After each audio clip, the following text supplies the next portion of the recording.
आज मैं आपको एक मज़ेदार कहानी सुनाने जा रही हूँ। राजा की सवारी श्मशान के पास से जा रही थी। तभी उन्होंने देखा एक भिखारी सा आदमी श्मशान के बाहर बैठा था। राजा ने पूछा, तुम नगर में न जाकर यहाँ क्यों बैठे हो? भिखारी बोला, नगर के सभी लोगों को एक दिन यहीं आना पड़ता है, इसलिए मैं पहले से ही यहाँ आया हूँ। राजा बोला, तू तो पागल है। जब तेरी बारी आएगी लोग तुझे अपने आप ले आएंगे यहाँ पर। भिखारी बोला, तुमको भी यहीं आना है एक न एक दिन। राजा बोला, तुम तो वास्तव में घोर पागल हो। ये मेरी मूल्यवान छड़ी है, इसमें हीरे मोती पन्ने जड़े हुए हैं, इसे रख लो अपने पास। अगर यह किसी को देनी हो तो ऐसे आदमी को देना जो तुमसे भी ज्यादा पागल हो। कुछ दिन के बाद राजा बहुत बीमार हो गए। उन्हें बचने की आशा नहीं हो रही थी। वही भिखारी राजा के पास मिलने पहुंचा।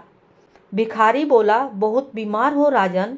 राजा ने कराहते हुए कहा, हाँ, अब तो बचने की आशा नहीं है, अब तो जाना ही होगा।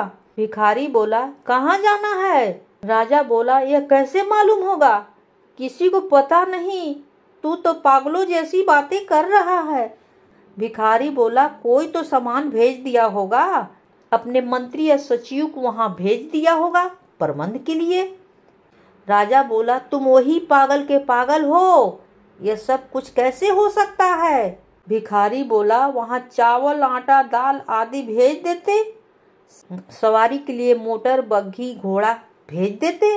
राजा ने चिल्लाकर कहा, अरे पागल, मैं जहाँ जा रहा हूँ वहाँ कुछ भी भेजा नहीं जा सकता।